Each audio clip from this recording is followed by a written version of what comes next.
When we talk about warriors in history, we usually hear the same names over and over: Spartans, Vikings, samurai. They're legendary for a reason, but they were far from the only elite warrior cultures to shape the ancient world. Some, just as disciplined and fearsome, have been buried under centuries of silence. This video is about them. These are the forgotten warrior societies, the ones left out of textbooks, but whose stories are just as brutal, complex, and fascinating. Number 1. The Amazigh, Berber, warriors of North Africa. The Amazigh, often referred to as the Berbers, are indigenous to North Africa, predating Arab and Roman conquests. While they're frequently portrayed as pastoral or tribal people, many Amazigh clans had structured martial traditions.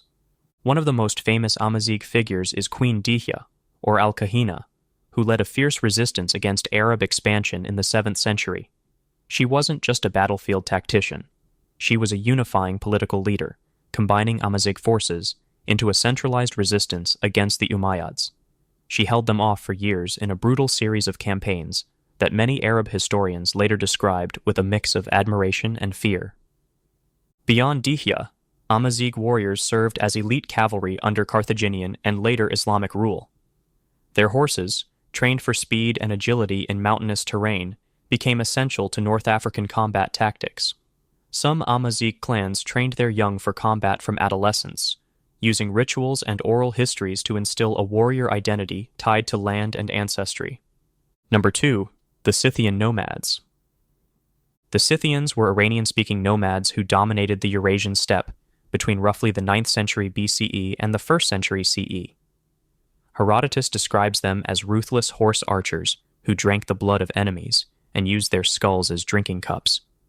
And while that's probably embellished, archaeology backs up their military prowess. Scythians were mobile, self-sufficient, and lethal. Their archers were feared across Persia and the Greek world. What made them unusual, even by steppe standards, was the status of women. Female Scythians often fought alongside men. Some burial sites show women buried with weapons, armor, and war injuries. They pioneered composite bows and scale armor long before it became common elsewhere. Their tactics emphasized hit-and-run attacks, psychological warfare, and swift retaliatory raids. Unlike settled societies, they had no forts. Their defense was movement and unpredictability. Their influence can be traced forward into the Sarmatians, Alans, and even the early Cossacks. Number 3. The Leopard Society. In pre-colonial West Africa, particularly in what is now Nigeria and Sierra Leone, the Leopard Society was a warrior secret society with both spiritual and military functions.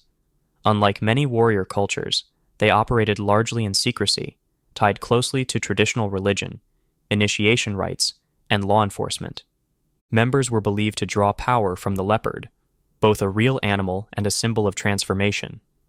Initiates went through intense psychological and physical conditioning. While Europeans viewed them as cults, these were organized institutions that policed communities, conducted warfare, and sometimes performed ritual killings that blended belief with brutal justice. Some evidence suggests Leopard Society members used metal claws or hooked blades to mimic leopard attacks. While the colonial records are biased, archaeological and oral sources confirm that these were not merely symbolic acts. Leopard warriors played real roles in defending and enforcing communal boundaries in the face of colonial disruption. Number 4. The Nayar warriors of Kerala. The Nayars of southern India were not a caste in the traditional sense, but a matrilineal warrior nobility with a centuries-long martial tradition.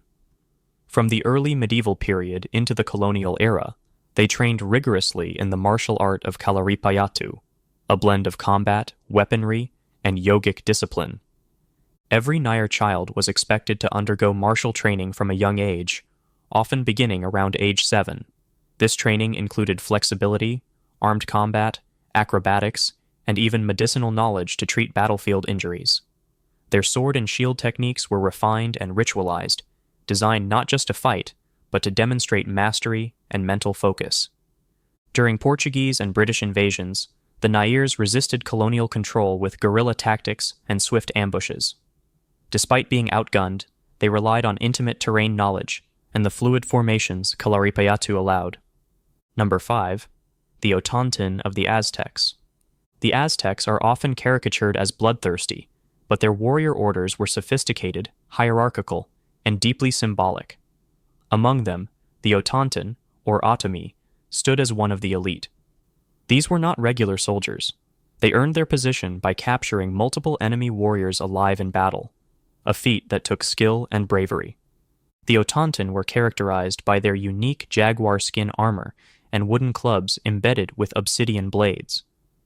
The Aztecs believed the sun required energy in the form of blood, so elite warriors had religious as well as political roles. Aztec warfare emphasized ritualized combat, and the Otantin embodied both the spiritual and strategic essence of the empire. Their code of honor, battlefield training, and social prestige made them central to the Aztec military machine. Number 6. The Mamluks.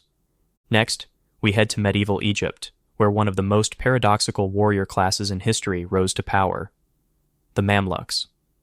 Originally enslaved soldiers, often taken as boys from Central Asia or the Caucasus, the Mamluks were trained in the arts of war with almost monastic intensity. Archery, cavalry, and swordsmanship were drilled daily, not just as skills, but as a way of life. What makes them remarkable isn't just their discipline, it's what they became. The Mamluks eventually overthrew their Ayyubid masters and established a dynasty of their own, ruling Egypt and the Levant for over 2 centuries. They're perhaps most famous for halting the seemingly unstoppable Mongol advance at the Battle of Ain Jalut in 1260, the first time the Mongols had ever been decisively defeated in open combat. A society built from bondage that rose to shape the fate of an empire, the Mamluks defy every assumption about power, class, and freedom in the medieval world. Number 7. The Kshatriyas, warrior philosophers of ancient India. Then there's the Kshatriya caste of ancient India, a warrior class that fought not just with weapons, but with philosophy. In Vedic society, the Kshatriyas were the defenders of Dharma, or cosmic order. Their role extended beyond battlefield tactics. They were expected to embody ethical warfare, protect the social fabric, and govern with righteousness. This was not a loose code. Texts like the Mahabharata and Manusmriti laid out detailed expectations for how a warrior should live, fight, and die. What set them apart was their deep integration of spiritual duty into the martial profession. In battle, Kshatriyas might be required to fight their own kin if Dharma demanded it, and do so without hatred. Their duels were often ritualized, with strict rules of engagement, and kings were expected to die with honor if defeated. Warfare was, in a sense, a sacred obligation. Theirs was a system where politics, religion, and combat were inseparable, and that complexity defined the warrior ideal for generations. These warrior societies weren't side characters in someone else's history. They shaped their regions, influenced empires, and left behind legacies we're only just beginning to piece together. History is bigger than swords and shields in Europe and Japan.